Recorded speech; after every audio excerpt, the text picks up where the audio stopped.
All right, everybody. Welcome to the next episode of Fight Club with Matt. I'd like to introduce everybody to my friend John Claborne. John, thanks so much for being here, man. I'm really, really excited about this conversation. Well, thanks for having me. I'm ecstatic to be able to get to talk to you like this. Yeah, I think it's going to be a ton of fun.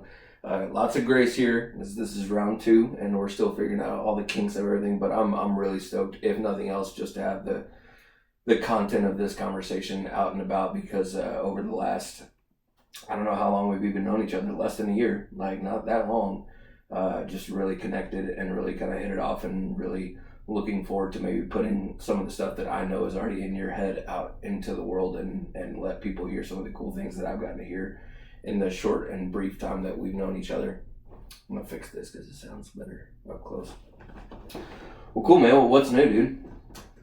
Oh man, a lot. Yeah? Yeah, we've got, work-wise, this is the week of closing a big transaction for us. And Yeah. We're about to start building pools. And Awesome. So I'm kind of heading up that process with our business of acquiring a pool company and starting that. So that's one of the adventures that we're on. Big risk for us. Yeah. But we're excited about that.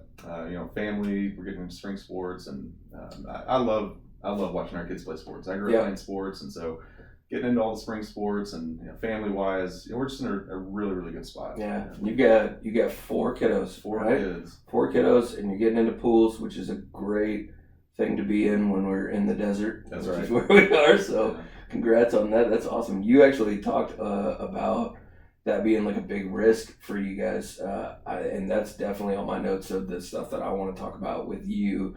So talk about that risk. Talk about what risk means to you, and go. Yeah, well, risk is a topic that I could probably spend an hour and a half on. Yeah. Just that word alone. It's a huge word for our family.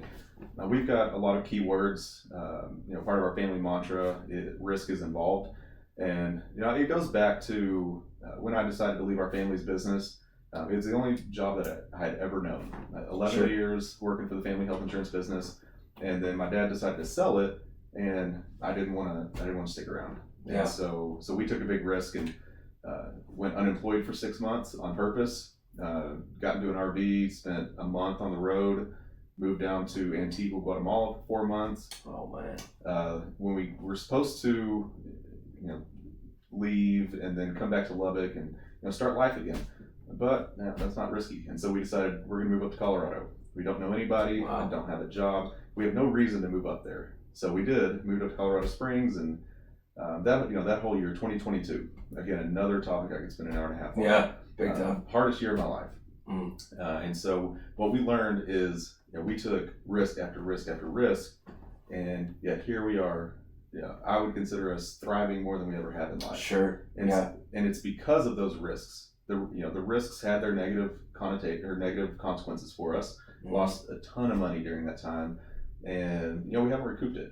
Yeah, we now know how to be joyful in the lack. Yeah. And so I think that's one of the things that risk means to me, is that when you take risks, it may turn out in your favor, it may not. If it doesn't, you're going to learn so that you can take the next risk, which is always going to be bigger, and then you're going to learn from that one bigger and bigger and bigger. And so this risk of acquiring a pool company, it is scary. We've never bought a business before. We sure as heck have never built a pool. Yeah. But it's not really that scary. Yeah. Because what's scary is when you're in the middle of the year, you haven't made any income for 4 months, you don't know how you're going to pay any of your bills, and you have nobody around you. Yeah. Except your wife and your at the time 3 kids that we're trying to support. Yeah. That's scary. Totally.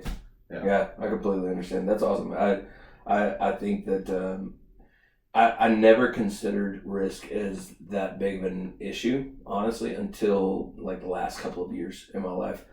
We talked about this actually when I talked with John Gardner, who you also know, on the last podcast about The Intentional Father by John Tyson, and he talks about what he calls kind of the characters of manhood that he's trying to instill in his kids. And I remember just being all on board on, like, I don't know, we'll say he's had 7 core values, and on the 7th one he listed risk.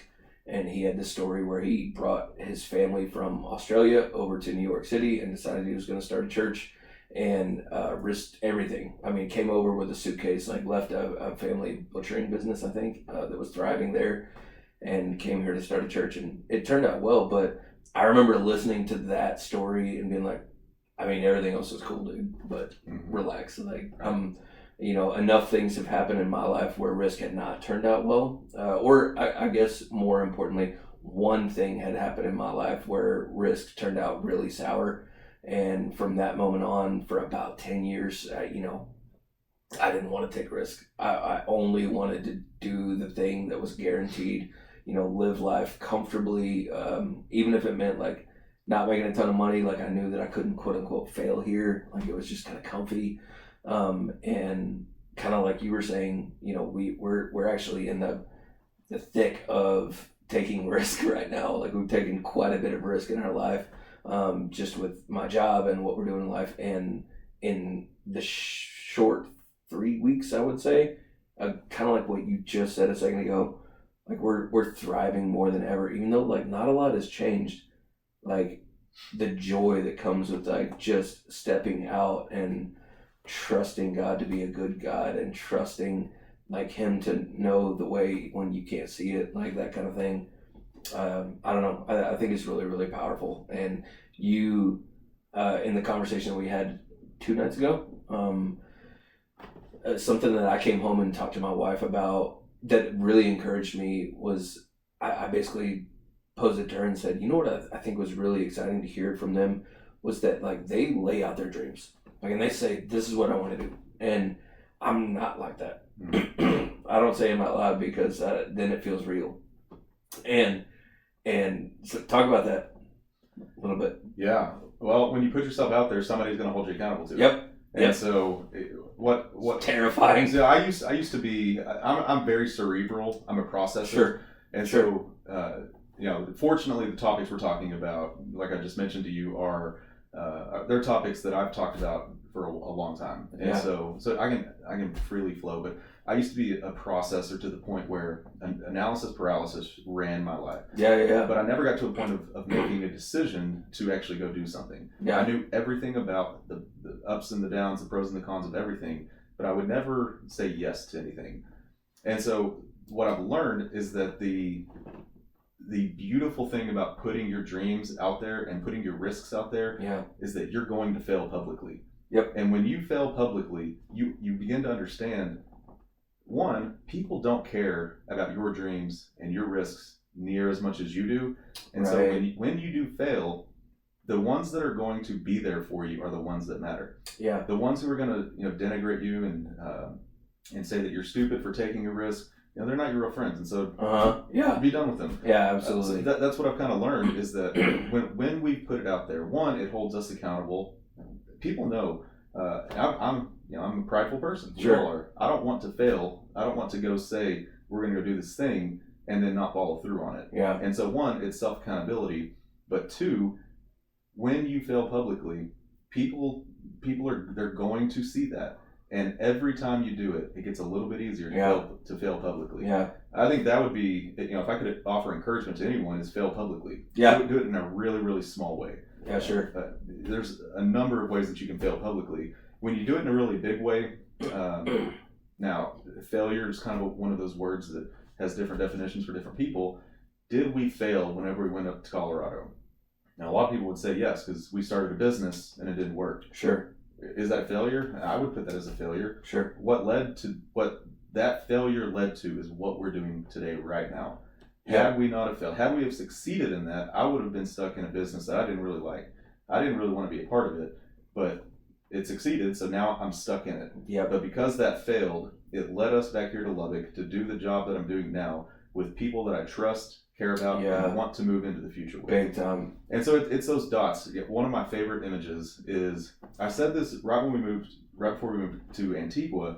I said it to my brother-in-law, I said, when we get to the end of life, there's going to be a scatter plot of all these decisions that we made. Mm-hmm. Some are going to be wrong, some are going to be right, but it's all these little waypoints. Yeah, sure. And then when we get to heaven, Jesus is going to show us a picture of our life with all these little waypoints, and it's going to be his face. And he was like, and he's going to say, I knew the entire time you were going to end up exactly where you needed to be. You didn't know that, but I did. And Yeah. that's what risk is. Yeah, absolutely. It's one of those things that when you're talking about the waypoints and the graph, which I actually really love that picture. On my side of things, I simply call it the thread. That's what I've always referred to it. I pulled it away from a song from The Devil Wears Prada. That's a conversation for another time. Mm-hmm. But it's what I've always seen in the flow of how God has worked in our life, is that in the moment I don't see it and I don't understand, but there's some things that you can only see in hindsight.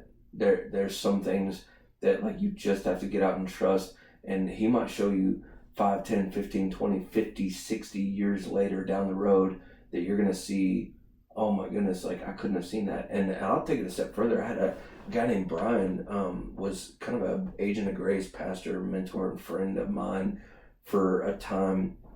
And he's pastoring in Oklahoma now, I think. And one of the things that he used to say when I was talking to him about like just like struggling with sin, fighting sin, was that it's really easy to feel like you are stuck in a desert. And because the human eye can only see about like 10 to 12 miles, all you see is desert, period. That's all that's around you, and you don't see a way out. Well, and you might, because you can't see anything other than what you can see, like you are not aware that if you could just take a drone shot and get aerial above where you are and just pull up, a mile up in the air, you might see that right past 12 miles, all around is water and other cities. Like, but you can't see it because you can't see that far. And that's what I think God can see in our life, and he can see that thread moving throughout our lives. As I've heard like if you walked into the movie Cowboys and Aliens with Daniel Craig, if you walked into it for like halfway through and you watched 2 minutes and you walk back out and you had to tell people what the movie was about, it's like you, depending on what part you walked in on, it might be a Western or it might be a sci-fi. Like, and that's what I think our view of life is like, is that we only see this much. Mm-hmm. And it's like, it's so much easier to just, not easier in the moment, but it makes more sense to just put your trust in the one who can see all of it, mm-hmm. who can see everything. And I think it makes, it emboldens us, empowers us when it comes to taking those risks a little bit more on down the path. So tell me about like maybe your spiritual walk, your walk with Christ. When it comes to fighting sin and fighting for faith, what does that look like? I know a little bit about your life. I know a little bit about what your walk kind of looks like, but why don't you tell me what it means to you, fight sin and fight for faith in your life? Yeah. Well, we've got 7 words that our family uses. Sure.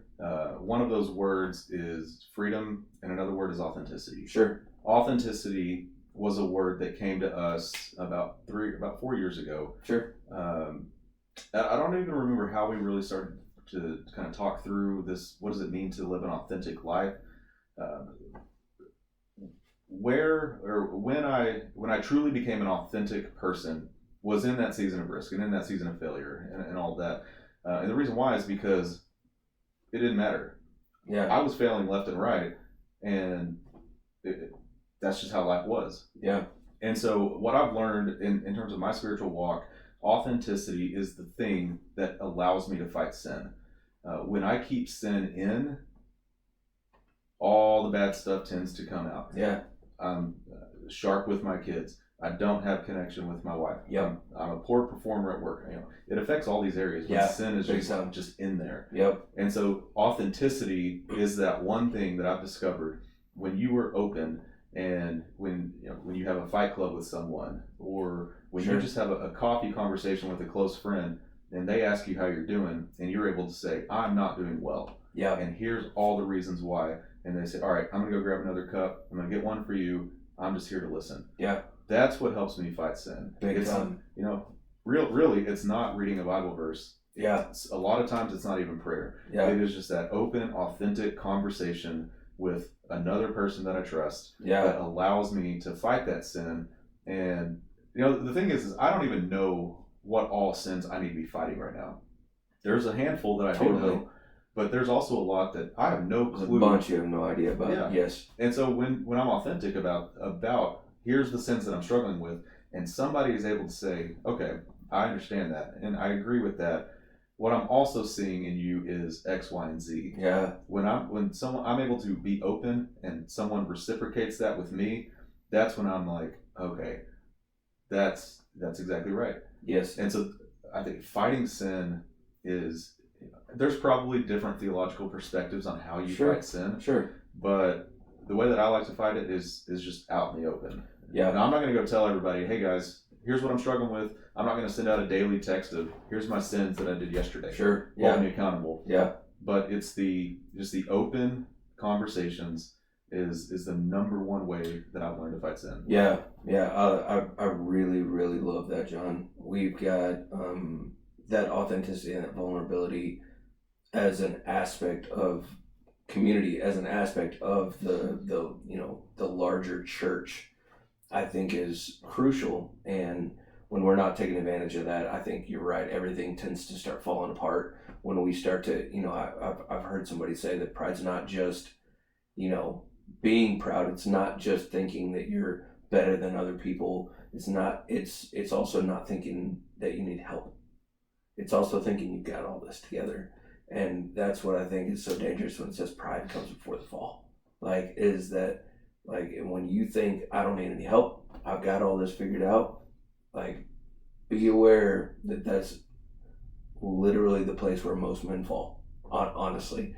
And I love what you were saying about having that open conversation with other people, and maybe even having them bring up some of what I would call blind spots in your life, because you understand your sin. And yes, I might struggle with X, Y, and Z, but my boy John sees that A, B, C are not doing well, and I thought those were going great.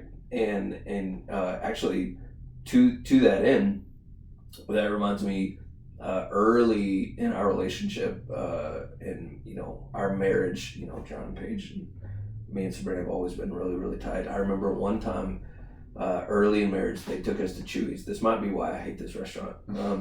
But they took us to Chewy's and they sat us down, and after eating a dinner, they just opened their hearts up and they shared with us, and they were like, hey, I can't remember exactly how they said it, but I'll tell you what I took away from it was the way that you two treat one another. It doesn't reflect Christ. We think that you're hurting one another with your jokes, and you're not being kind to each other, and you think that it's playful, and no one else does. And I remember wanting to fight. Mm-hmm. I remember being furious and being like, who do you think? And I got in the car and I was like, this is pride. This is my pride. And, praise God for them, honestly. Praise God for that moment. Praise God that the Holy Spirit moved in our hearts to a point where we were like, okay, they love us. They love Christ. The Holy Spirit is in them. We can listen here. Mm-hmm. What did they have to say that had merit? And we walked away, and our marriage got way stronger. I mean, and our representation of the gospel to those around us got way stronger. So I would praise God for good, close confidants and friends that are willing to say, like, hey, I know you're doing great here, here, and here, but I'm also living life with you, and I see this, Mm-hmm. and I think you need to look here as well. I think there's a lot of value in that. That's really, really good. Well, it also goes the opposite direction too sometimes. Yeah. I was in a fight club I think I was in it for 3 or 4 years, and this was 2015 to 2019, somewhere around there. And there was one particular person that would come to our fight club, and that Wednesday night at a Starbucks, and from like 8:30 to 10.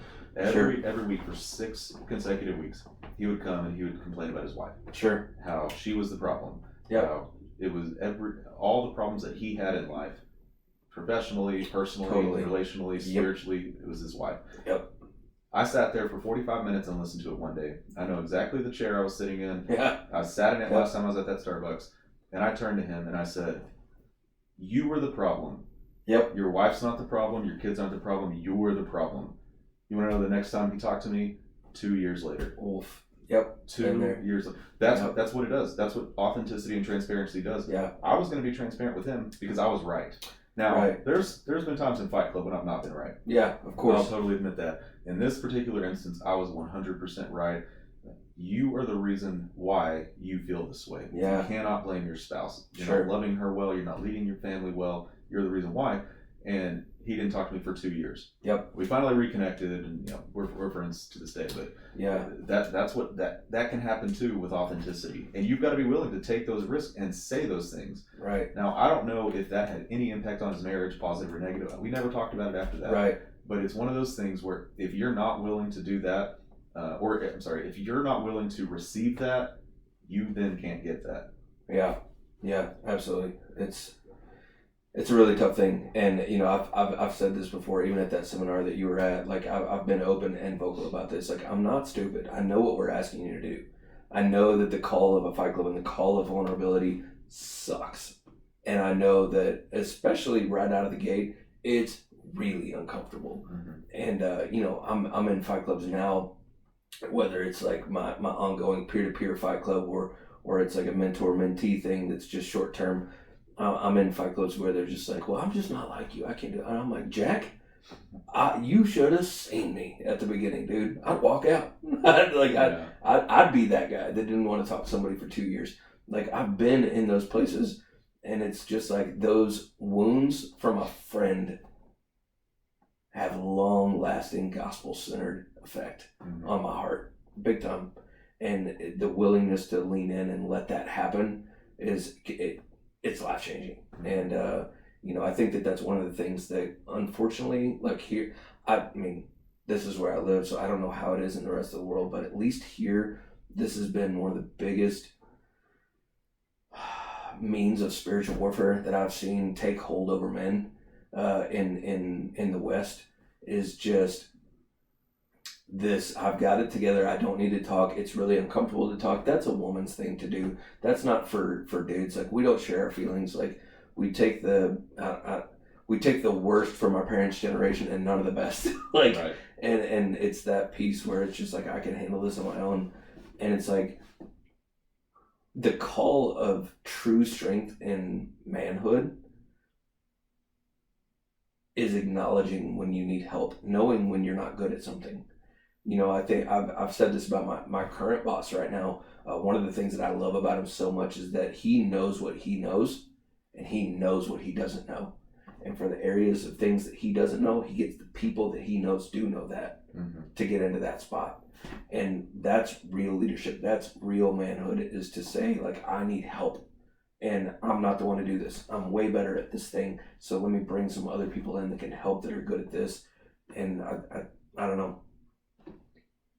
That's what I think real strength in masculinity is being willing to be vulnerable, like having what we say with our boys all the time: thick skin and big hearts.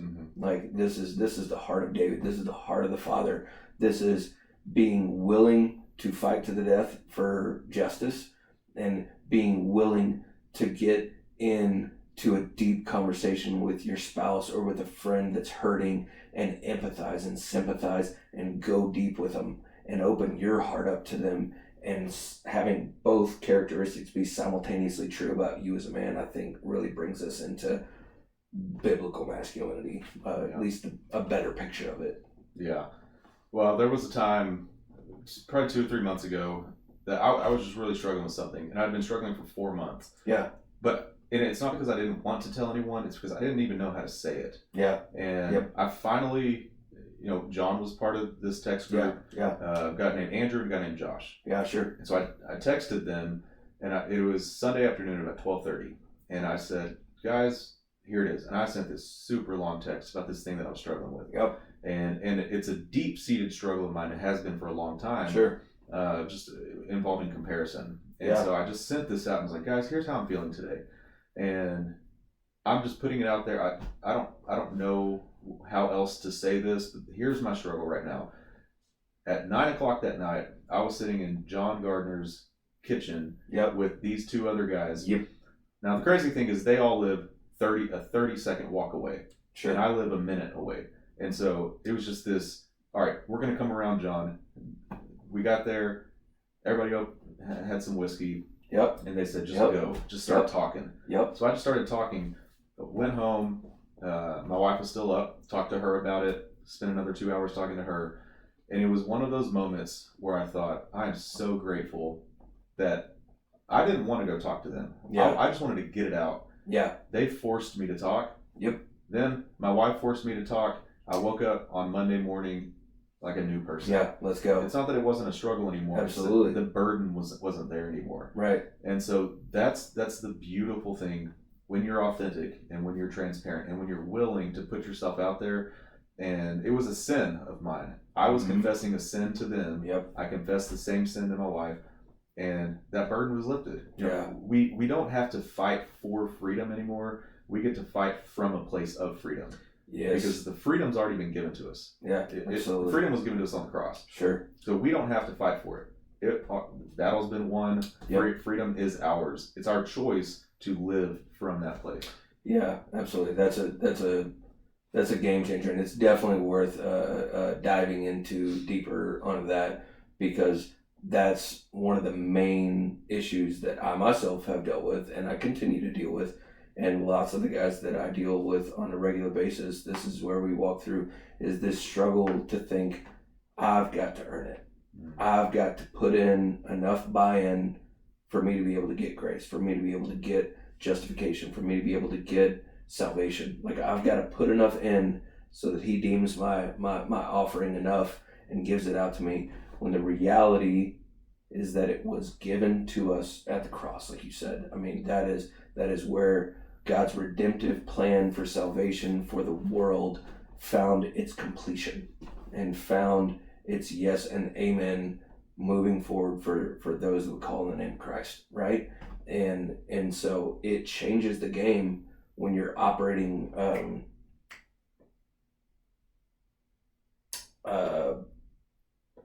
I'm trying to think of this quote. It's from a dude named G.K. Chesterton, and he said, a good soldier does not fight for the thing in front of him that he hates.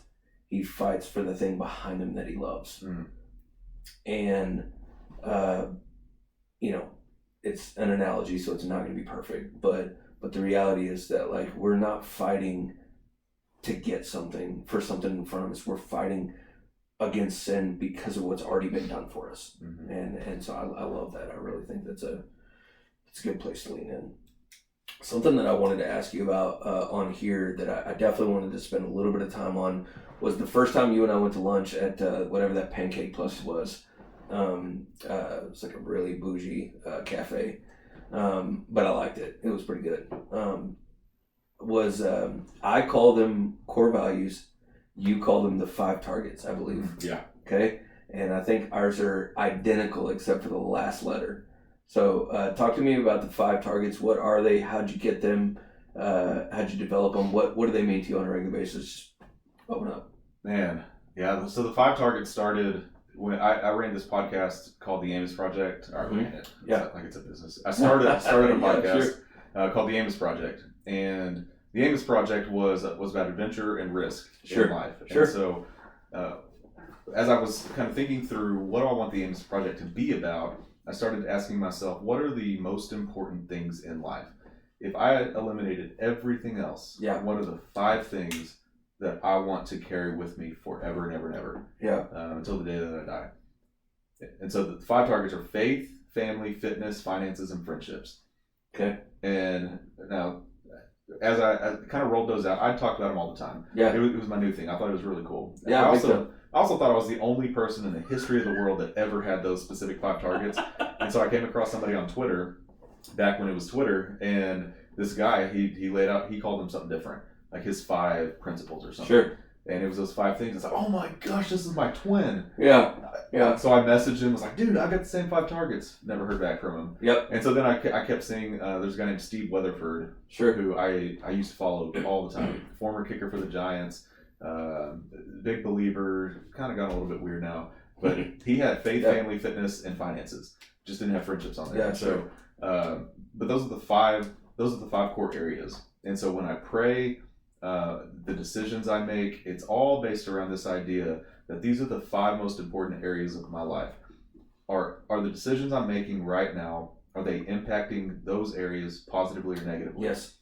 even to the point where I was in a grocery store. I was in Sprouts on 82nd and Quaker, and I was looking at the frozen food section. Yeah. There was the pizzas, and then there was the healthy pizzas, and I was looking at the different selections, and I really wanted to get the stuffed crust because that's what I wanted. But I thought to myself, is this enhancing my 5 targets, or is this going to be a detriment? Sure. And so actually I went with the healthier pizza. My man. And so it shapes, that's kind of a ludicrous example, but it shapes everything that I do. The job that I do right now, is that getting us closer to where we want to go? Big time. And is it in line with those 5 targets? Yep. And so I've had those targets for probably 8 years now, and I don't, I think about them all the time. Yes. And it really does, it shapes my worldview. I love that. Yeah, mine's very similar. I love ours. Okay, so you said faith, family, fitness, finance, and friendship, right? Okay, very cool. I did my absolute best to keep all F's, but I just couldn't do it. Faith, family, fitness, fun, and excellence were the 5 that I had to go to. And when we started talking, I kind of felt very similar to you, because I'd only talked to one other buddy, my friend Steven, who would land in this category of like taking big ideas and being a thinker about it and really trying to drive into them hard. This was maybe in the same neighborhood of about 8 years ago, somewhere in that, maybe a little bit longer. There is, at the time, it was just a blog called The Art of Manliness by a guy named Brett McKay, and he had a little challenge you could sign up for. It was like a little PDF you could download for free. It was called 30 Days a Better Man, and it had days with little tasks on it like shine your shoes one day, and go get a physical, and get a mentor, start a journal. These kinds of things that are just kind of pieces of, they don't make you a man, they're just things that men do. Mm-hmm. And one of the days within the first 2 weeks was develop your core values. And that's terminology I'm taking directly from Brett McKay on The Art of Manliness. And he kind of laid it out similar, that these are our non-negotiables. These are the things that if these things are not doing well, then we're not doing well overall. And so what my wife and I started to do was every Sunday night, and we still do this for the most part, but there are days where it doesn't, but every Sunday night we have a core values conversation. And so within each one of those 5 core values, we've got about 3 to 5 check boxes underneath each one. And these are the identifying markers that would be able to look at that core value and say, this one's doing good. Faith is doing well. Am I in my word? Am I journaling? Am I sharing the gospel? Am I in discipleship? And in finances, like, are we tackling debt? Are we tithing well? And for fun, like, are we pursuing hobbies? Are we having fun? It's not just events that our kids' schedules mandate that we're a part of. Like, are we taking time for ourselves and for one another? Like, those kinds of things. And man, same kind of conversation when we can sit down and say that those 5 are going really well. We can feel good about the week. Or if we say, like, man, like for family, like there's a component underneath family that's extended family, and we'll have a conversation often. It's like, we have not made time for my parents. We have not made time for my grandparents. We have not spent time with your parents. Like, okay, this week, that's where we're putting our effort in, and it just helps kind of guide each week back and forth. And so I really like hearing that. What does it look like for you and your wife when it comes to the 5 targets? Does she have the same ones as you, or does she have different ones? Like, do y'all interact over those? They've kind of just become ingrained into our family. Sure. So that was my idea, and she never really created hers. At least she hasn't spoken out to me about what her 5 targets would be if she had them. But we've just adopted them as our family. Yeah, for our family, and it's in that order. And so there's going to be a lot of people that look at that and they're like, well, you would put fitness over finances, over your work, and over your friends? Like, absolutely. Yeah. Because if I'm not fit and I'm not healthy, I can't be there for my family. Yeah. That's more important than my friendships and my finances. And so, as our family has gone along, faith everyone says God's number one. Like, it used to be the thing of, you're the most important person in this world, other than God. Like, okay, I get it. Yeah. We know that. Yeah. So faith is always at the top. It's always the priority. Right. Beyond that, it's our family. And so our family, we've got these 7 words: freedom, adventure, community, authenticity, experience, excavation, and expansion. Yeah. Those are the 7 words that we live by. So we live, I don't know a good word to say, but ingrained would probably be the best word, or to use that. But the 5 targets are ingrained in who we are as people, and even into our kids now. But the 7 words, those 7 words that I just said, those are the things that we talk about openly with our kids and with everybody else. It's, it's where the rugged face comes from, freedom, adventure, community, and experience. Yeah. And so those are the really the practical, applicable things that we live out day to day. But the 5 targets, they'll never go away. Yeah. They're now part of who we are, part of our family dynamic. Yeah. Yeah. No, I love that. You mentioned something that I think is worth diving in here, because they're going to have no idea what you're talking about. Talk about rugged face. Yeah, the rugged face, that's our big dream. Yeah. Oh man, where do we start on that? So in 2014, I got into a guy named Morgan Snyder.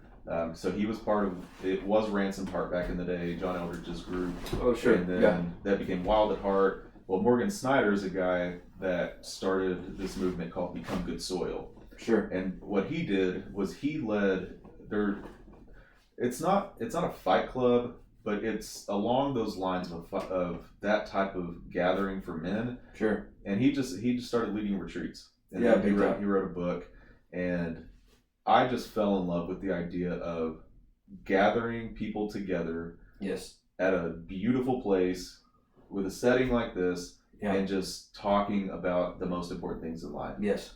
And so as I pulled that out, I started in 2018, 2019, I ran this thing called the Adventure Summit. And the first one was in Rito, so the next one was in Florissant, Colorado, right outside Colorado Springs. Yeah. And what those Adventure Summits did was it brought 10 guys together, and we just talked about adventure, the adventures of life. Yeah. And we went deep. We experienced adventures. We went fly fishing. We went rafting at Noah's Ark, and it got me into this idea of, gosh, adventure, and that's what we lived with for the next 2 or 3 years. So when we were in Colorado, Celeste is my wife, we would have all these conversations about, what do we want the future to look like for us? What is that thing that we want to go do? Mm-hmm. And what we settled on was, we want to own a property that is this expansive, beautiful property. Yes. Where people can come gather, they can rest, they can rejuvenate, all the RE words, recuperate, refresh, whatever. We want to provide that experience for people. So you got adventure, and now you've got experience. We began living from this place of freedom. We can do whatever we want. Yeah. There's, grace abounds. We can make mistakes, and there's freedom there. There's grace there. So that's where freedom came from. And then when we were in Guatemala, we experienced a community like we'd never experienced before. Sure. It actually disenfranchised me a little bit from the American church. Sure. I say a little bit, a lot. A lot. Yeah. There were so many things about the American church that I came to despise in a very unhealthy way. Yeah. But the church and the community that we were part of in Guatemala was unlike anything we had ever experienced before. And so we had adventure, we had experience, we had freedom, and now we had community. Celeste and I were sitting at a coffee shop one day, and she was just thinking through all this. She's like, we're on a really rugged journey right now. This journey, it's rocky, it's uneven. We don't know where we're going. We may fall off a cliff. We may make it to the summit. We just don't know. It's just this rugged journey. Yeah. So as she was kind of whiteboarding all this stuff, she came across this idea of the rugged face. Sure. The other piece of that is, we're not trying to get anywhere tangibly. All we're trying to seek after is the face of God. Sure. And so that's where she came up. It was her idea. She came up with this idea of the rugged face. And the rugged face we actually turned into a blog. Now we don't write for it anymore. But the rugged face is this idea that we have of, we want to continue to go on this rocky journey. We don't want to know where we're going. We know that there's going to be boulders falling on us, or falling around us, and we know that we're not just following God. He is with us in this entire process. Yeah. of where we're going. So that's kind of the origins of Rugged Face. Yeah. And as we were praying through, all right, we've got this thing, Rugged Face. We don't have any idea what to do with it. The Lord started laying on our hearts. You want this property. You want to do this because I've given you this desire. Yeah. I've placed this desire in your hearts. You guys want to go. You want to go change people's lives through retreats and conferences. Rugged Face Ranch. Yeah. That became the thing. So as we began praying over the next year or so of, all right, Rugged Face Ranch, what does this thing look like? We just came to this conclusion that we want that to be part of our legacy, a big part of our legacy of this expansive property that we start and then we pass down to our kids. Yeah. And so that's the origin of Rugged Face and what Rugged Face Ranch is. And you know, we're nowhere close to being at a point where we can pull the trigger on that. Now I'm a huge believer that money can come from anywhere. Sure. And it likely will, because the vision that we have for it, we can't finance it ourselves. Sure. And so we're going to have to rely on the Lord's provision for that. Yeah. But all these ideas, you know, I've got pages and pages of things that we just want to go do. And the beautiful thing about living from freedom is that we get to go do, we can do it whenever we want. Yeah. Now is not the right time for us to do that, but we're planting those seeds. We're researching, we're planning, we're having conversations about it. And one day, you know, I fully believe one day we're going to look up and we're going to say, look what God did. Yeah, big time. So yeah, I love that. I love that thread again of, you know, number one, I love that this is being recorded right now and this is getting put out there big time, because it makes me think of, you know, Redeemer, the church that we went to before we went out here. Dusty, the head pastor there, the way that we got involved is that we went to the youth group, my wife and I, where we met at Southcrest. That's where we knew Dusty, and we went on a trip to Noah's Ark in Buena Vista, Colorado. We were on. Thank you for saying Buena. Yeah, of course, yeah. You get scalped a little bit if you live there and say it the wrong way. And so that was a lot of fun. But I remember being on a backpacking trip there, and Dusty was actually on the trip with us. He and I shared a special moment where we were both just like kind of running up to the next river. He brought a small little fly rod with him, and he was doing what Dusty does, just trying to find a fish all the way up. And on the trek back down the mountain, I remember him telling me about this church that he wanted to start. And I remember him saying, you know, I want a body of Christ gathered together to be a gospel-centered missional family of disciples making disciples. And, you know, at the time, that was the first time it had been said out loud, to me at least. And it was nowhere, it wasn't a body, it wasn't a thing, it hadn't happened. And then fast forward, I think we're at 17 or 18 years down the road now, and it's blown up, and like God's done so many cool things there. And I can look back and see that just teeny tiny little moment where it was like, he didn't know that, you know, Southcrest was going to help him get the thing off the ground. He didn't know that people were going to show up. He didn't know what was going to go down. And, you know, the Lord did really, really, really cool things. And so I love seeing those threads. It's kind of like what we talked about earlier, where sometimes, you know, it's not going to be something that comes to fruition until 20 years down the road. And you look back and say, oh yeah, gosh, I remember that. Man, just, you said 17 or 18 years. I was at the Civic Center before they bought the building on Elgin. Yeah, same. And I was at Redeemer for 10 years. Yeah. And it was a fairly sizable gathering for the Civic Center, 300 or 400 people. But just remember the hymn of the month? Oh yeah. That was like, honestly, I've always been an old soul about hymns, and I loved it. Yeah. But just thinking back, gosh, 17 or 18 years, it's just mind-boggling, because if you look at them now, they're about to launch a second campus. Yep. And well, technically their second campus here, sure. But you know, they've got multiple churches that they've planted, probably over 10 now. Right. And you do think back through in 2006, 2007, before Redeemer was ever a church, Dusty had a vision. Right. And he said, this is what I want to do. This is what I feel like the Lord's calling me to do. And then you look up 18 years later, and it's, look how far this thing has come. Right. Did Dusty ever have a vision of planning multiple churches? Probably a little bit, but probably not near to the scale that they've done that. I guarantee he didn't have 20 plus in his head. Yeah, I guarantee that. and that's how it works. Is you look like, we're having this conversation right now, and I don't hide the fact that we want to own the Rugged Face Ranch. Yeah. We want to own 100 acres in Colorado. Yeah. And it's going to be a multi-million-dollar property. Yeah. I have no problem saying that to anyone. Yeah. Because there's no pride in that for me. Right. I can't do that. Yeah. I will not do that. It's going to have to be the Lord and other people that are going to come up. And it's the same thing with Dusty and his vision, I assume, is he didn't do this. Right. He started it. Absolutely. But he had a worship leader. He had a missions pastor. He had people that came and served and moved all the equipment when they were in the Civic Center. I was one of those people. Joe Morrow's hair could draw a crowd, dude. Joe Morrow's hair. It was a dark day when they cut that off. It was a bummer for all of us. Yeah, but man, what a golly, 17 or 18 years. It's so cool to think about that though. Because 17 or 18 years ago for you and for me, what were we doing? I was in college. I had no clue what I would be doing. And if I were to look back and say, you're going to be doing this, this, and this, and you're going to have had these experiences, these failures, these losses. Yep. And I'm like, no, not for me. Yes. Yeah, 100%. Yeah, it's fascinating. I always look back at Redeemer as we're out here where we are because this is where the Lord has called us. This is where He's put us, and He's doing we're getting to watch Him do really neat things.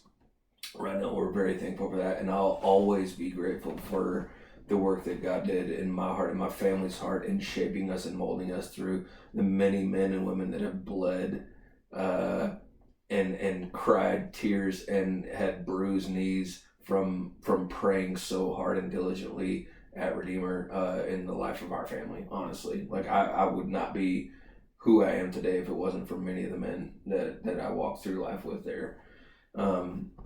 That makes me think of one of the other things that really stuck out in our lunch together was that I've only had a handful of friends that really connected with me on reading, and so when I actually try not to talk about reading that much out loud to people because if they don't, you're either a reader or you're not. Or you might land somewhere in the middle where you're like, I'm trying. But by and large, it's one of the two camps, and it's like I'm an audiobook guy or I like books. And so listening to you say out loud some of the same things that I've said about how I read, and I was like, "What are you reading?" You were like 6, and I was like, "Sweet, let's talk." And so I really, really appreciated that to me. So tell me what role outside of I think that the underlying reality is on a podcast like this about Fight Club, about fighting sin. I think that it doesn't have to be said out loud that you should be in your Bible and you should be having regular Bible intake. You should be considering God's word because it is God breathed and it's necessary and it's all sufficient for everything we need in life. I think that goes without saying. I'm talking about everything else in your life, whether it's spiritual books, finance books, leadership books, sci-fi books, what role does reading play in your life and how has that grown and has it always looked this way? No, it started when I was 25. Okay. I never was a reader. And when I was in high school, they made us read books like Silas Marner, Fahrenheit 450 something. Yeah. All these books, I had to read The Deer Slayer. It's 476 pages, I think, when I was a senior in high school. I'm an athlete. I don't read, period, much less 476 pages. And we didn't have ChatGPT back then to tell us all the... No, I didn't even have freaking computers. And so it was... I couldn't stand reading. Yeah. By the way, I said freaking. Yeah. So I didn't cuss. You're good. I couldn't stand reading because I thought every book that ever existed was this story from the 1800s about something that I didn't care about. Yeah, totally. So I didn't read through college until my junior year. Okay. And I picked up a book by John Maxwell. Let's give this reading thing a shot. I mean, that really was my thought. Life isn't very good right now. I'm 30 pounds overweight. I have no vision. I have no purpose. And I'm one of 30,000 people at Tech, and I have nothing to offer. That kind of mindset. So I read this book called Be All You Can Be, and it kind of it stirred something. It was it was the first time that a book actually stirred something in me. Sure. And so as the next few years went on, I read Dave Ramsey's Financial Peace University. Sure. And it stirred something. It stirred. When I turned 25, I wanted to discuss Dave Ramsey's Financial Peace University with people. And so I asked for people, for my close friends, will you guys gather with me on Wednesday morning for like 6 weeks and just go through this book? Yeah. And they did. And then they said, well, we just finished that book. Here's a book I recommend. Yep. And that thing went on for about 2 years. There were 3 books that I read during that phase. One was called Essentialism by a guy named Greg McEwen.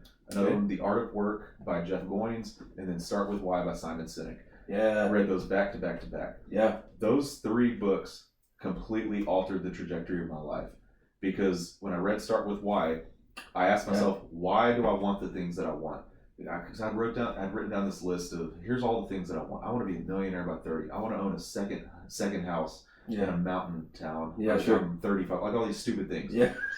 And so the reason was, so I asked myself, why? Why do I want to read all those? And the answers were, because I want people to think that I'm successful. So Start With Why, and then Essentialism. What is essential to life right now? All the things that you're doing, are they essential to where you're going in life? And then the third one is The Art of Work, of combining work and your personal life and making one gigantic bundle of joy. Yeah. And so that's when reading shifted for me. And so ever since then, I went through about 3 years where I counted the number of books that I read. Mm-hmm. I read 30 one year, then I read 40, then 50, then 60. Yep. And it became kind of the scoreboard. Yes. Yep. Can I read more books than everybody else? And it was just this vein of, in this vein of... Did you get a Goodreads account? Huh? Did you get a Goodreads account? A good read? It's called Goodreads. Oh, no, I never did that. It's like Facebook for book nerds. No, I never did. It's literally where you get to log all the books that you read, and at the end of the year, just like Spotify Wrapped, you get to be like, look what I did. Oh. Post it to your social media. No, but I had a spreadsheet. Yeah. Of all the books that's worse. Yeah, it is. I had a spreadsheet. So that's when reading started to change my life. Yeah. And then ever since then, it has been reading opens my mind up to what's possible. Yeah. It also humbles me, knowing that I don't have the skills that I need. I don't have the drive or the perseverance or the patience or the faith. I don't have any of these things, and reading is what opens my mind to know I am capable of that. I'm capable of allowing the Lord to work through me in those ways. So I'll ask you the same thing that I asked John in the last podcast. This actually had to do with the Bible, but I'll ask you this about regular books. Because are there moments when you pick up a book that you were excited about and you have to reread a page because it just made you feel dumb? Yeah. What do you do? So I think this is a really good place to lean in for a lot of men, because what he said specifically about the Bible, which I think a lot of guys do. We read something that's tough and we start skimming. And we start trying to jump to the next paragraph that's like, oh, that's not that important. Like, I just need to jump over. Like, it's not that big of a deal. What do you do when you come across what I'd call obstacles reading? Yeah, so one of the obstacles, probably the biggest obstacle I have reading is I tend to lose focus even when I'm reading. Mm-hmm. I'm reading a paper book and I lose focus and my mind will just wander. And what I've learned is I actually think that a lot of times that is Satan's way of pulling me away from something I need to know. Oof. And so when I skip over and what's even going on in this book right now? Big time. I realize I've missed the entire last part because my mind is elsewhere. I may be thinking about the Avalanche hockey game. Yeah. Or, whatever. Yeah. I may be thinking about my kids' schedules, things like that. Whatever that focus was, I need to go back and, bless you, I need to go back and reread that part. And ironically, it happens most of the time when I'm reading a Christian book. Yeah. That's when it happens most of the time. Yeah, sure. Because if I miss a big point in a business book, it's like, whatever, I'll just go to the next one. Right. But it's those moments, like, I don't read John Piper anymore because it takes me 7 weeks to read one chapter of John Piper. But Tim Keller's the same way. It takes me, and so I tend to stay away from books that are really deep thinking, deep theology, historical things like that, because it takes me so long. My mind, I can think very, very deeply on things, but I can't think quickly. And so Sure. Yeah. I also am a very efficient person, so I like to get through books pretty quickly. So it's that combination of I want to get through them quickly, but I can't think fast enough. I can't process fast enough. And so it is in those moments where something grabs my attention and I have to go back and I think, well, crap, I shouldn't have reread that. Right. Because now that's going to affect my life negatively right now. Yeah. Because it's something I need to fix about myself. Oh, I love that. Yeah. It happens to me all the time. And I'm a completionist. And so I really struggle with like, I have to like, maybe it's because my parents made me finish all the food on my plate. Yeah. Like that might be what the problem is. Mm-hmm. But like when I pick up a book, I'm like, I have to finish this, even if it sucks, even if it's objectively not a good book.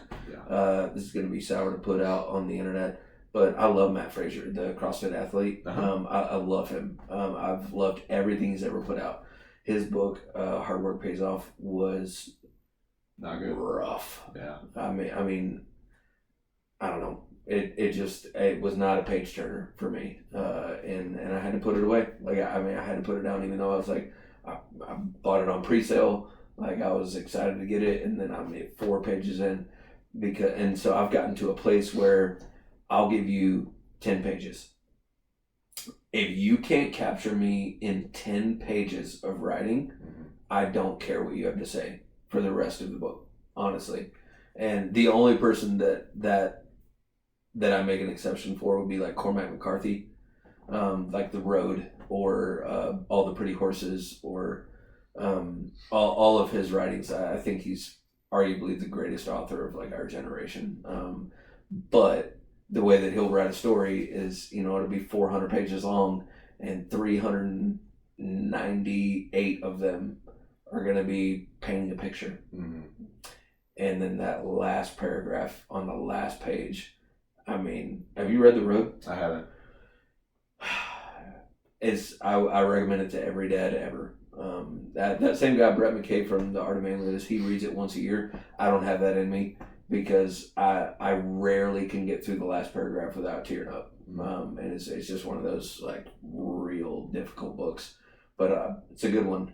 But I've kind of landed in the same spot where they've been hard to read, and at the same time, like I struggle with wanting to be like a purist. Yeah. And I only want to read. I don't want to listen to an audiobook. That's a podcast. That's not a book. But the most recent iteration and most recent rhythm, I think we talked about this at lunch, is like I'll do one serious and one fun. And one of those is audiobooks and the other one is hard copy.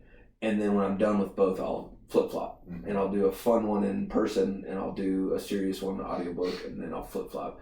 And that tends to keep me focused enough to where I'm not moving on to the next 2 until I get done with these 2. And it helps me.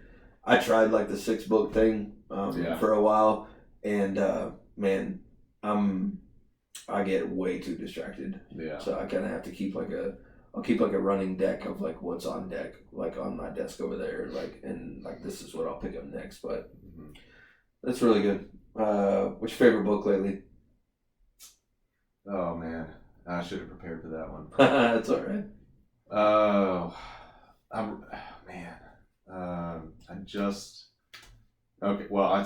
I finished a book in 5 days. I started it Thursday, finished it today actually.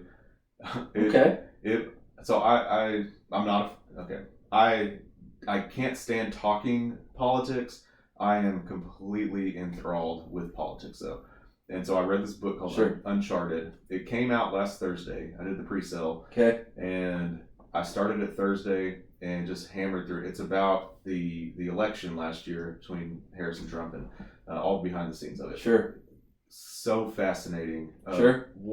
Just the dirtiness that goes on in politics. Yeah. So fascinating. It has severely negatively impacted my life, and so I've got to pray through. Yeah. All right, get all these thoughts out. Yeah. Like, I don't want to be a congressman anymore, but it's not a book that most people probably want to read, but I finished it in 5 days. Yeah, we're playing different games, dude. Yeah. But I don't typically read political books. Sure. Yeah. I was just very curious how that whole thing played out. But so the book that I was I was listening to it. I like to listen to good stories. Yeah, And sure. so the book I was listening to right before I was sitting on my front porch, right before I came over here tonight, is a book called Meat Eaters. Yeah. And Stephen Ranella. Steve Ranella? Yeah, Meat Eater's Guide to something or other. Meat Eater's Guide to Life. Yep. And it's just these guys sitting there talking about hunting and fishing. Yeah, and that is probably my favorite book right now. Yeah, we're a big fan of Steve in our house. One of my best friends, Kyler, like he listens to his podcast religiously. I've watched Meat Eater with my boys. Actually, the first episode they're gutting a deer, and you know my youngest son, like at the time he had to be 2 or 3, and he was like, "Why are they killing Rudolph?" And I was like, it's time to talk. Yeah. It's time to have that conversation. No, I love that. That's really cool. I love Steve Ranella. He's a really, really good dude. He's in that category of, I think he's a Christian. That's the gathering that I get from most of his like undercover spiritual talk whenever he's done killing an animal, like kind of stuff. Yeah. So it's pretty cool. I like that guy. Tell me about, you mentioned this earlier, and I wanted to bring it back to that because you've actually got one more kid than I do. You've got 4 Rugrats running around your house right now.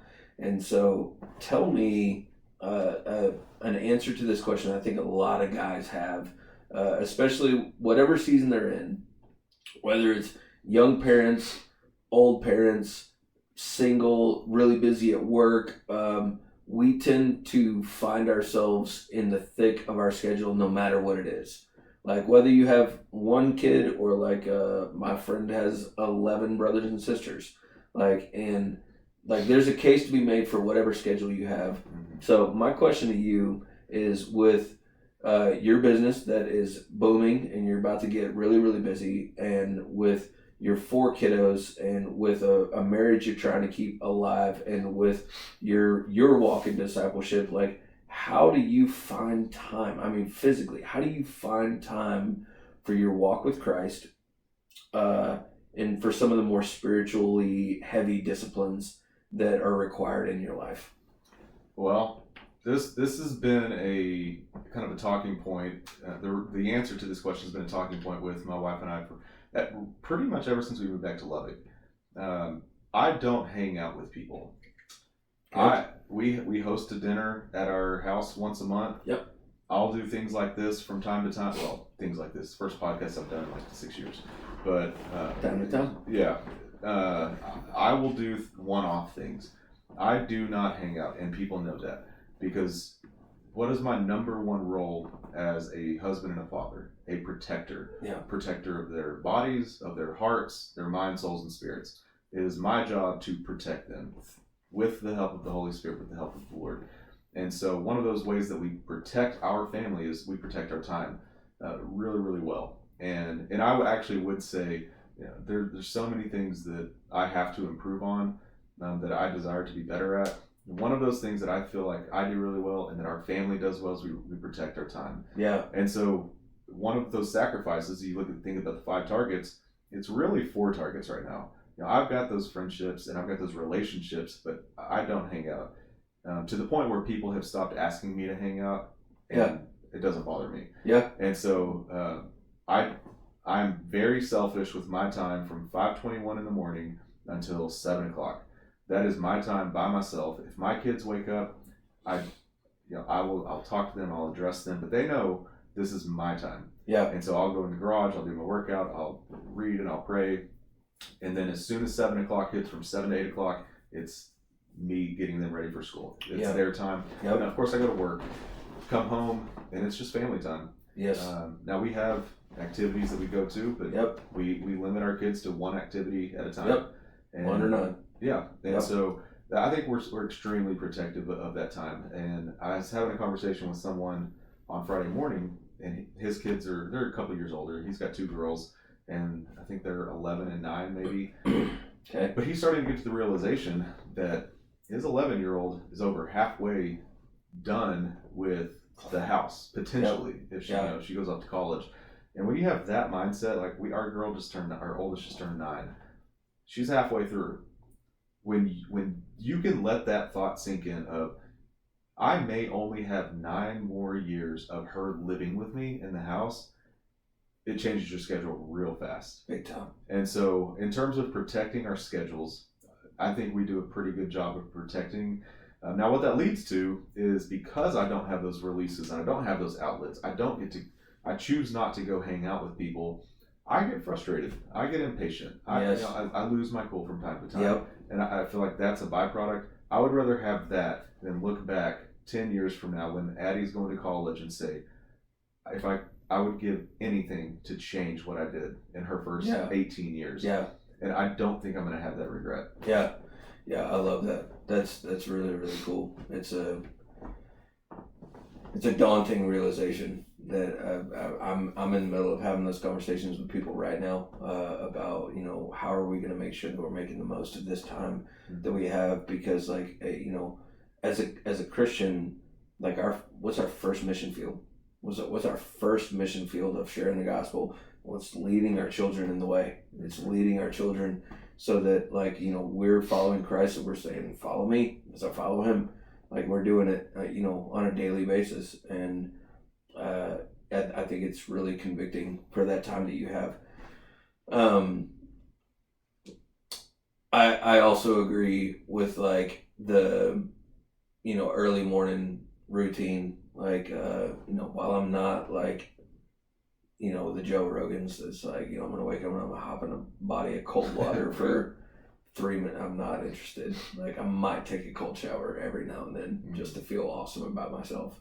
But, like, that's my time to read. That's my time to work out, because that's when no one else needs me. Right. Yes. That's when my phone is not going to be ringing. That's when a kid's not going to be crying. That's when my wife is not asking me to take care of tasks. Like, that's when friends are not reaching out. Like, that's just, and, you know, I think that as a man, you have to identify what matters to me. And that's why I think the core values and the 5 targets are so important, because you get to sit back and you get to be really real with yourself. Kind of like you were saying with Stephen's books, Start With Why, is why am I doing the things that I'm doing every day? Well, I've got these targets, I've got these values. This is who I want to be as a man. This is what I want to leave behind. Therefore, my schedule says that that's a lie. If my schedule says that these are a lie, then I either need to change these or I need to change this. Right. And I think it's an easy path forward to just say, like, okay, well, then it means you got to wake up earlier. It means that you got to go to bed earlier, or it means you got to have a little less sleep for a short period of time, or whatever it takes, because you're saying these things matter to you. And I think that's really special, the way you're looking at it through the lens of your daughter being, you know, halfway through. You know, my oldest, he's probably in the same category. I'll for sure kick him out around 18. So he's definitely right around that mark. But that's something that I've had quite a few conversations with out here. We live in a small suburb right outside of Lubbock, and sports are a big deal. Youth sports are really, really, really, really, really big deal. And, you know, I've seen every single varying degree of importance of those sports in people's lives, whether it's, you know, we'll play one sport a year and then it's party for the rest of the year, do whatever we want. And I've seen this is life.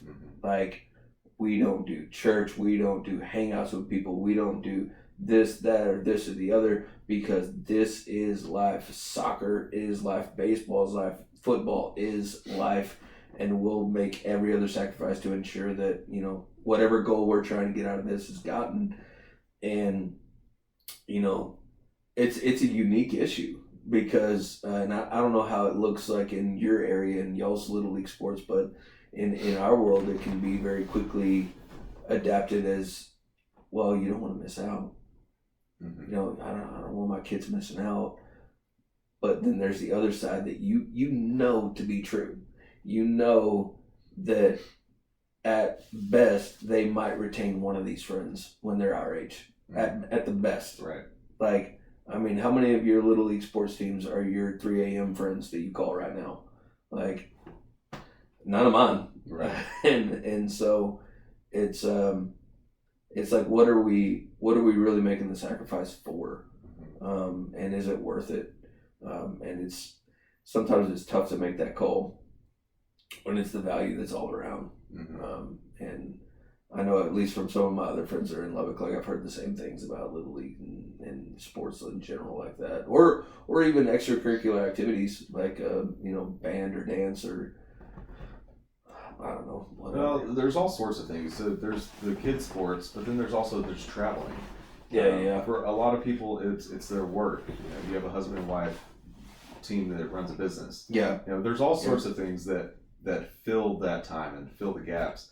You mentioned the word sacrifice, and back early in our marriage, like 2013 to 2017, 2018,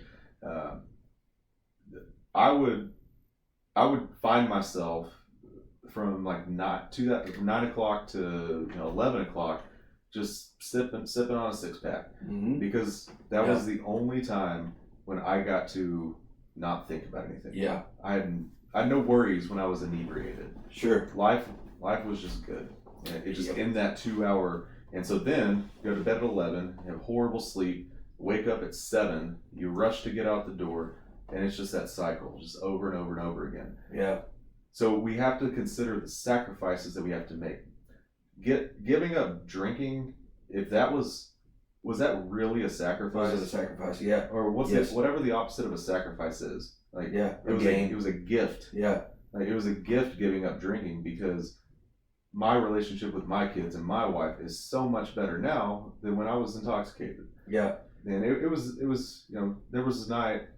Or not a night, there was a week, and it was like December of 2017 or so. Sure. And I drank a bottle of wine every night for 5 straight days. Yep. And I never got drunk, but what did I look forward to? It wasn't waking up. It wasn't going to work. It wasn't talking to Celeste. Yeah. It was that bottle of wine when everybody went to bed. Oh, yeah. That's what I look forward to. And so we think about these sacrifices of why do I have so much time with my kids right now? It's not because I make every right decision.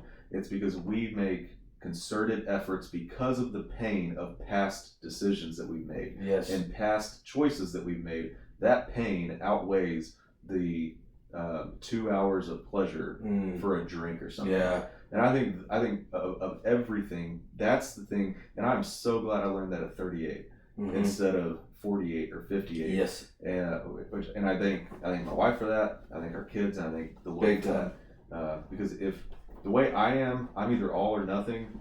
If I had stayed on that path of I like alcohol. I like the way that it makes me feel. I like playing FIFA. That was my game of choice. Come on, man. All right. A can of dip, FIFA, and a 6-pack. Sure.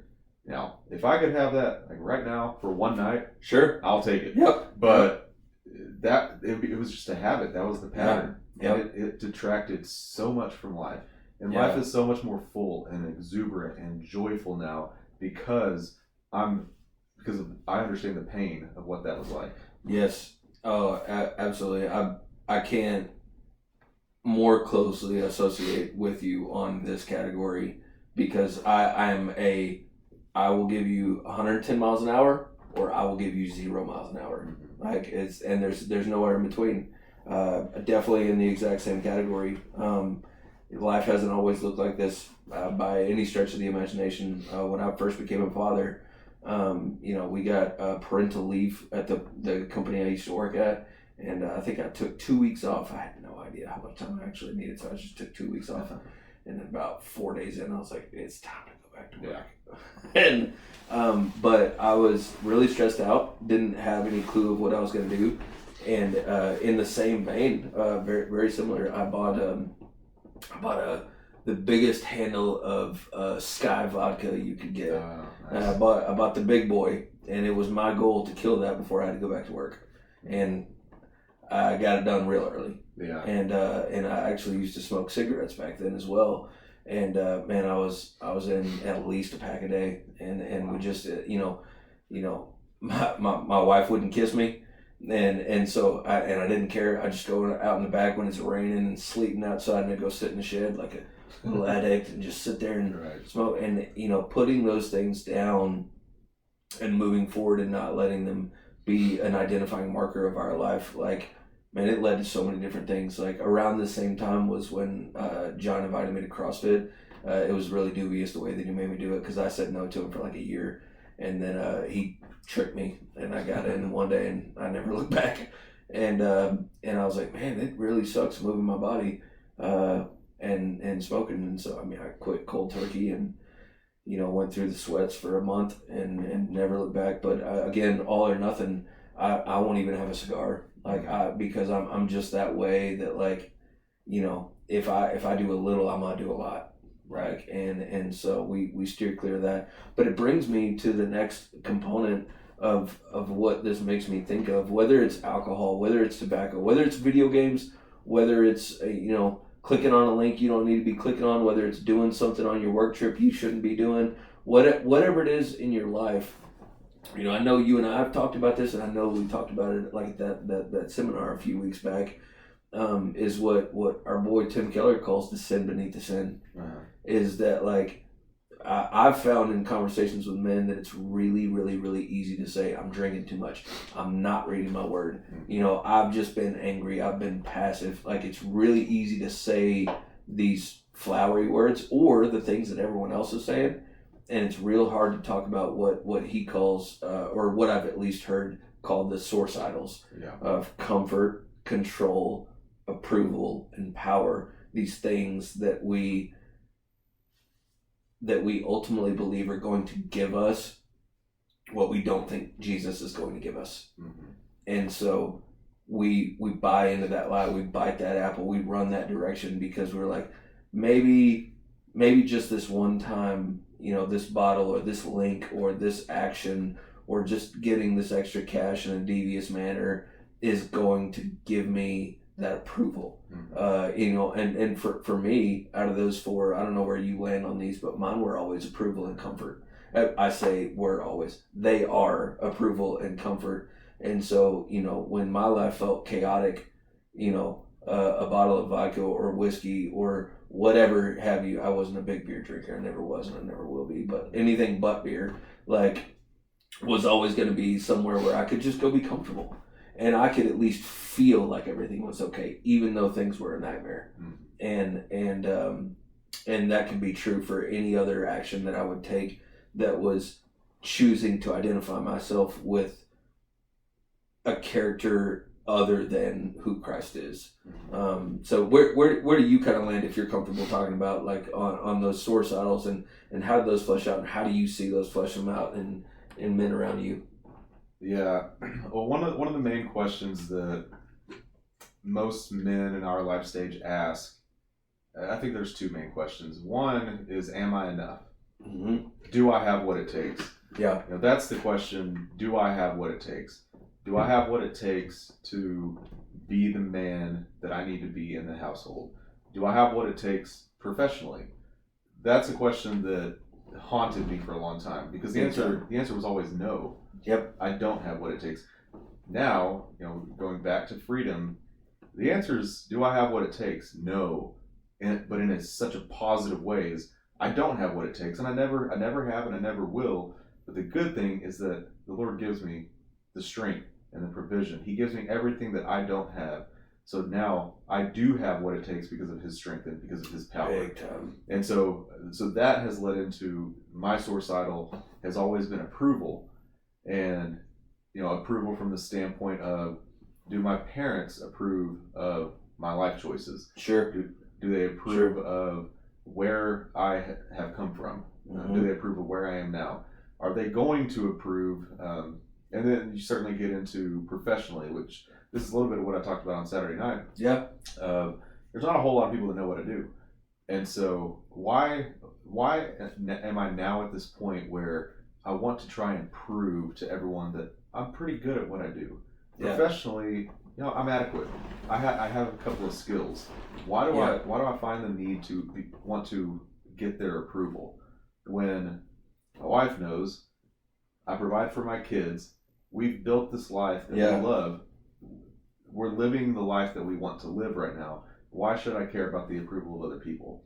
But there's this nagging thing in me that is, there's always more approval. There's always more. There's always more. Yeah. And then the other one, I guess, power. I never really thought power would be something, because I don't care to win. I'm not cutthroat. I used to be really competitive, But if we don't have the best business or the biggest, or you make the most money, or I'm the most well known, I really don't care. In fact, I don't even want most of that. Yeah. I don't want to deal with the hassles that come with it. Yeah. I just want to work really hard, and I want to grow a successful business. Yeah. But so where does that power struggle come from?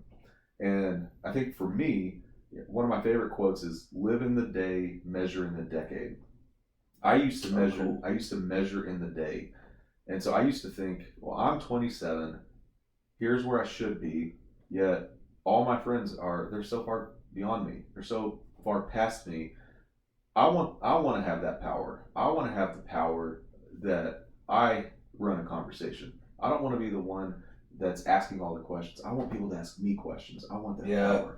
Big time. And so I think approval and power are the two things that I've struggled with the most. Yeah. I can absolutely relate with that. It's I always point back to the source idols, and you've now heard me say it a handful of times, but like in every Fight Club, like we're always trying to take things down to the deeper level because of what we talked about earlier in this podcast of authenticity and vulnerability and being willing to put things out into the light, because dude, you put that stuff all out into the light and it loses most of its power.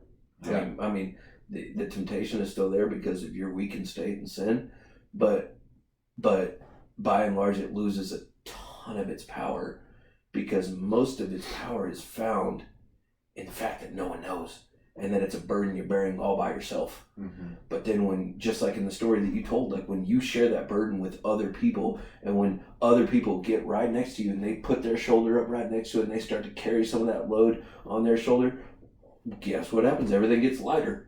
Everything gets lighter, and you start to move forward, and you start to see control for what it is. You start to see approval for what it is. You start to see, I'll go one deeper, shame for what it is. That question of, am I enough? Mm-hmm. I mean, you're not wrong. I think every man has a moment where they walk through, am I as good as my dad? Am I as good as my brothers? Am I as good as this person? Am I enough to do this? Can I take this risk and make it out the other side no matter what come? Can I do it? And I think that shame would have you believe that the answer to that determines whether or not you can do it. And that's where risk comes in. Is like, do you trust that he's sovereign? Mm-hmm. Do you trust that he's a good father? I mean, we say James 1:16 to our boys, I mean, on repeat all the time. They've got it memorized. Every good gift and every perfect gift is coming down from the Father above, with whom there's no shadow or variation due to change. Okay? He's not changing. Like, he is the immovable object of beauty that we get to stare at when everything else around us is changing. When there's risk involved, look at the one that doesn't change. When there's a lot of shame, regret, pain, or control or approval involved in this, look at the one that doesn't change. Like, and that's always helped us walk forward when we identify these source idols, is pointing back to the truth and what we call gospeling one another. Like, and that's all we ever try to do in these Fight Clubs. And I think that it's important for every man, like just like what you just did. I mean, I think a lot of guys live their whole life not knowing which one of those four they walk in. They have no idea. Mm-hmm. They just know, I'm angry all the time. I have this fight with lots of my friends because I have lots of angry friends. I don't know why, but I just do. It's who the Lord draws me to. But sometimes guys will take pride in their anger, and they'll be like, well, that thing set me off, and like, and it's part of that power idol or whatever it is. Mm-hmm. But I've always said that, like, anger in a dude is just like, that same guy is going to have a really, really hard time connecting with their wife or significant other emotionally, because they're going to view that emotion as weakness, and they're not going to connect on that level, when the reality is that anger that's out of control is the exact same thing. Like, that, at least that's what I've seen in most of my friends, is where anger is out of control. Like, it's like the power idol is on full display. Mm-hmm. Like, and I don't know. I'm trying to think we're probably getting close to wrapping it up, but I definitely wanted to ask you maybe two remaining things. One, when it comes to discipleship, you made an appearance at the little men's event thing that we did for discipleship out here a couple of weeks ago. What did you think about that? Like, what impact did that have on you? Like, what did you think coming out of that? I walked out with John Gardner, and we had to leave a little bit early. Yeah. To make it back to Lubbock.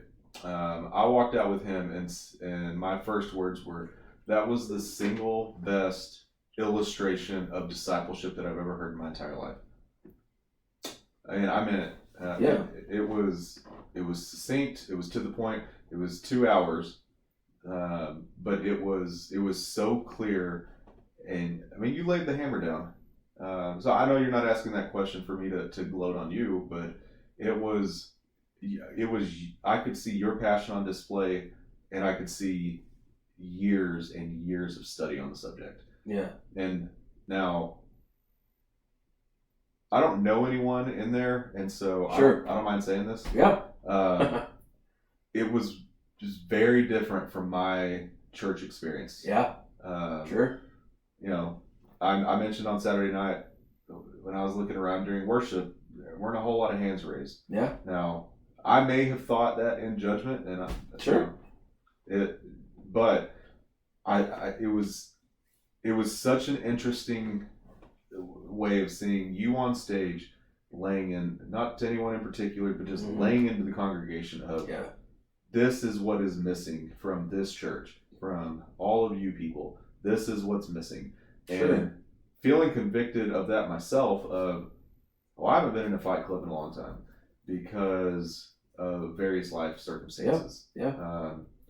But it got me to the point where, I asked you that question: can I have a fight club with people from another state? Yeah. I had two particular people in mind, and we kind of have that a little bit through Marco Polo. Yeah. But through what?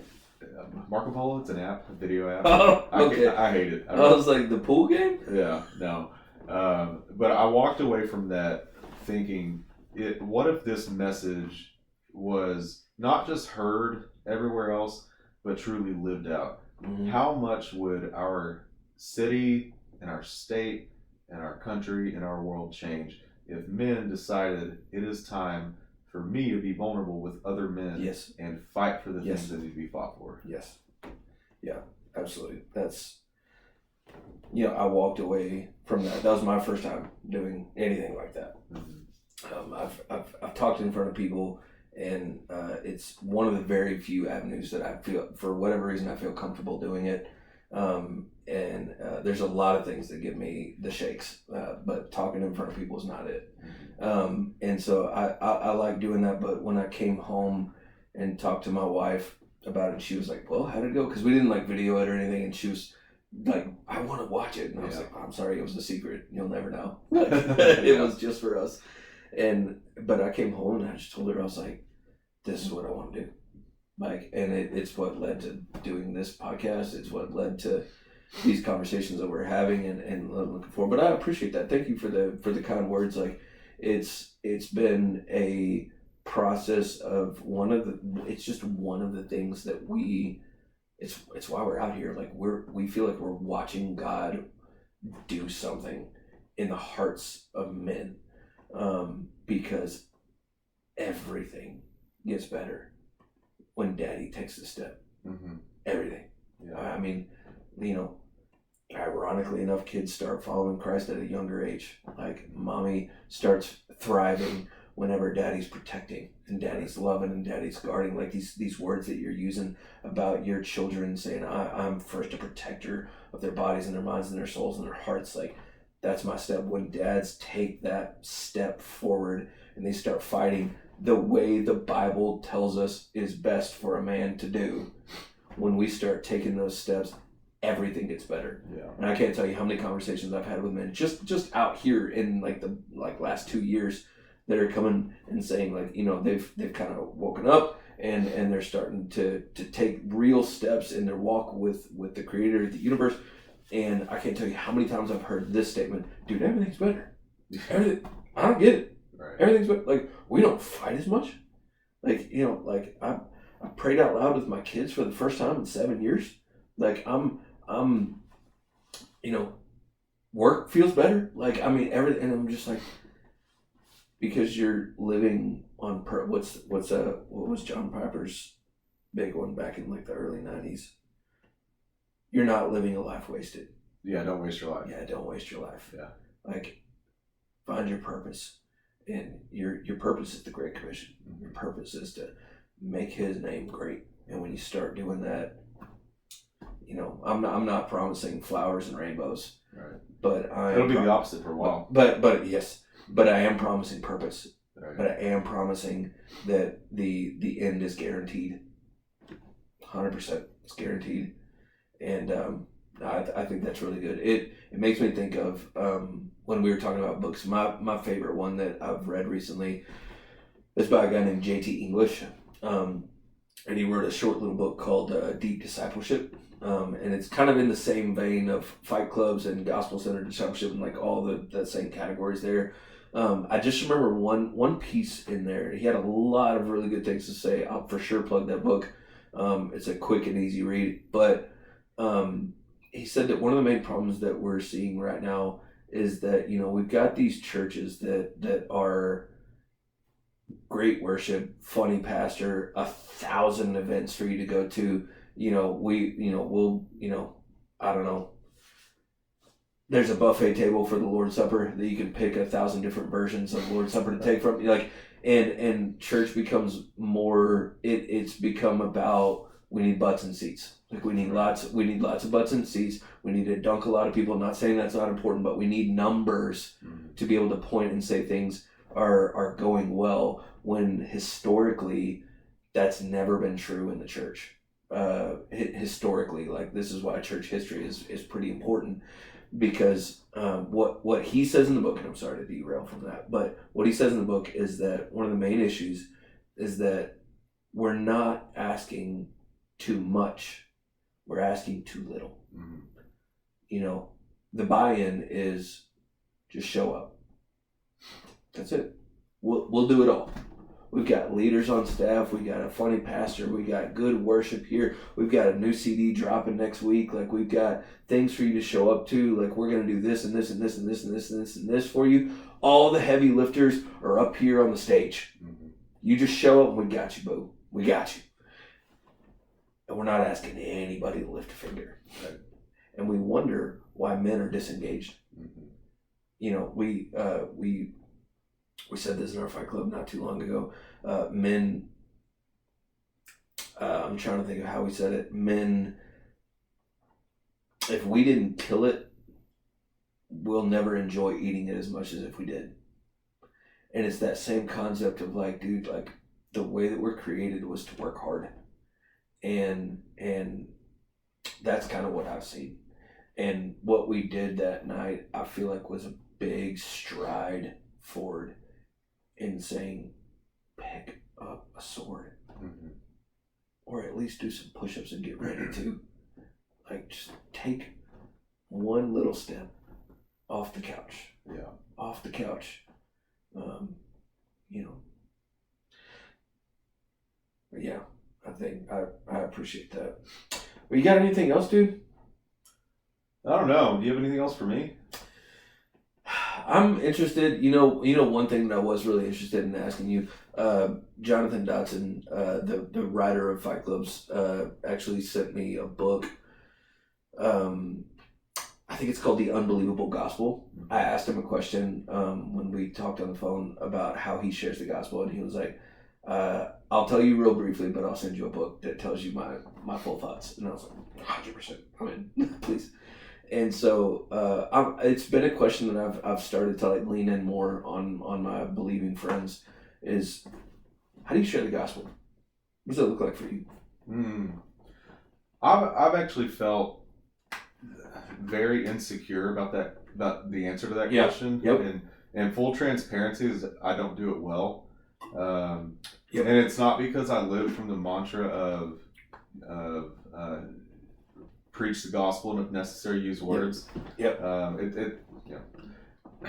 I don't do well without preparation, and so I think I've used that as a crutch in sharing the gospel. And that if I just get into a conversation with someone off the street or really anyone close, two things. One, I'm afraid that I'm not going to know the words to say, and two, I'm going to feel like an imposter and a fraud. Yeah. Because I can't articulate the points that I'm trying to make. I can tell you the gospel, but as soon as you ask me a question like, well, why do bad things happen to good people? It's like, I don't know. Let me find a YouTube video for you. And so I definitely think that with me, there's a lot of insecurity because of how my mind operates, and that it's just really hard for me to have an off the cuff conversation about things that are so important without any sort of preparation. Yeah. So now, if I know the person I'm talking to is not as theologically sound or hasn't been a believer for a long time, I don't mind talking to them.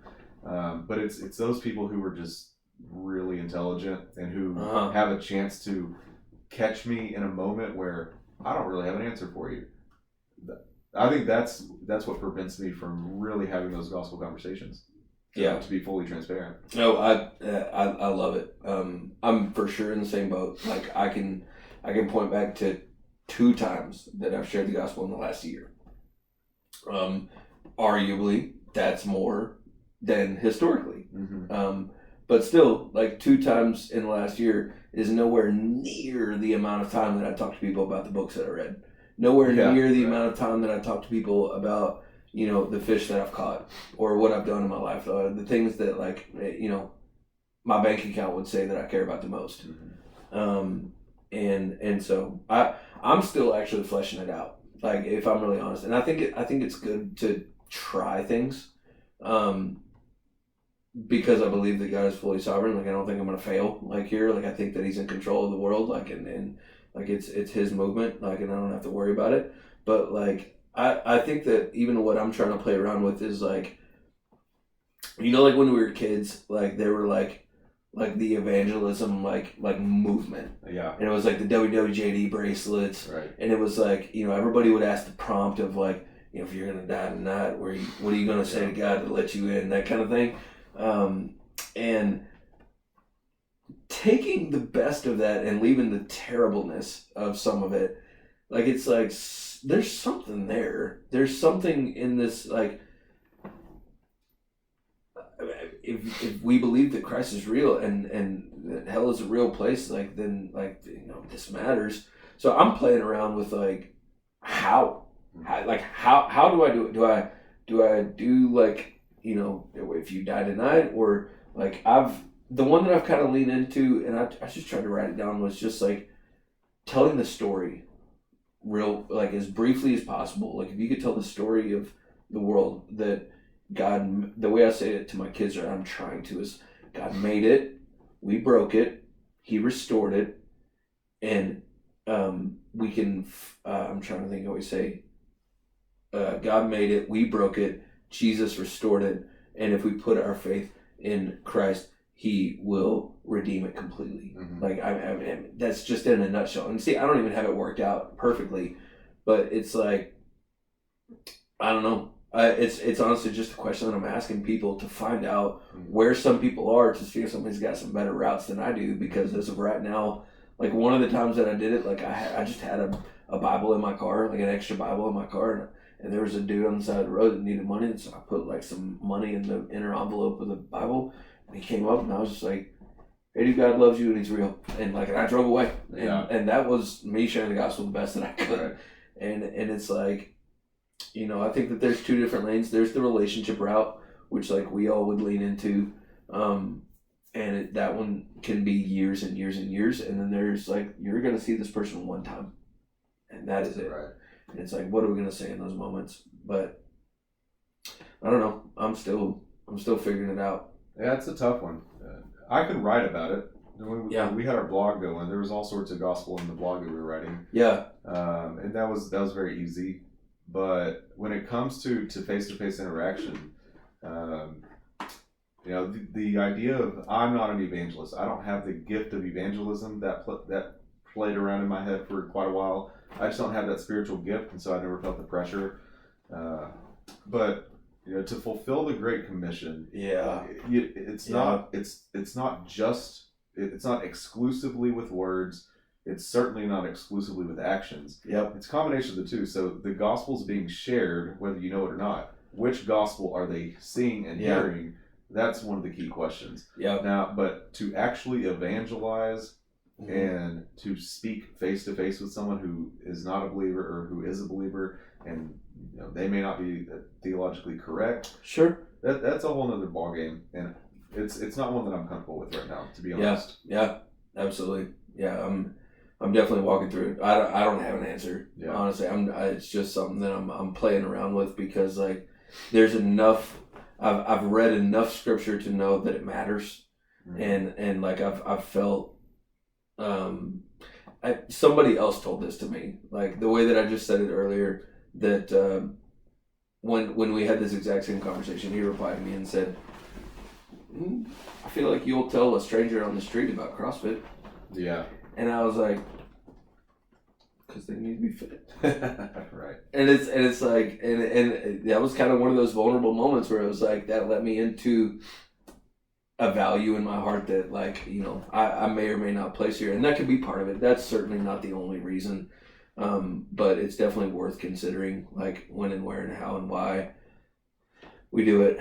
But yeah, that's good. I think that's a great place to wrap it up. Can I offer some encouragement to you? Of course. So I would encourage you. I watched this podcast, the last episode with John. Yeah. I would encourage you to do this for a year and see where it goes. Yeah. Because the conversations that you're having, people aren't comfortable with them. Sure. And it's a very good thing. What you did on stage at the event that I went to. Yeah. People aren't comfortable with that, and that's a good thing. I would encourage you to lean in heavily to this, because I leaned up to you and said, you need to quit your job and do this. And I was semi-joking because the podcast probably isn't making money right now. Yeah. Probably not a whole lot of money to support your family right now in these ventures, but people need to hear these types of conversations. They need to hear your heart and your mind and everything that the Lord's laid in your heart, because this is not just an idea that you had that you decided to run with.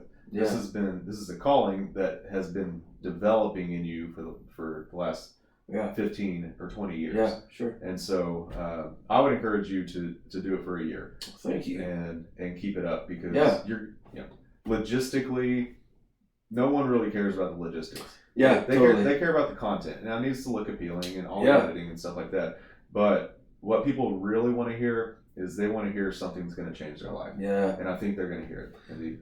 I really appreciate that, John. That means the world to me, dude. I really appreciate that. We'll mark that down as 1 year from today. We'll how about 1 year from now? I'll have you back on. I'll be happy. We'll do that. I'll mark it down on the calendar. Okay. Well, awesome. Well, thanks a ton for being here. I know it was kind of like last minute and later at night, but I appreciate you making the time and effort and energy for it, man. So thanks for having me on. Yeah. Thank you guys for listening. You'll stay in the fight.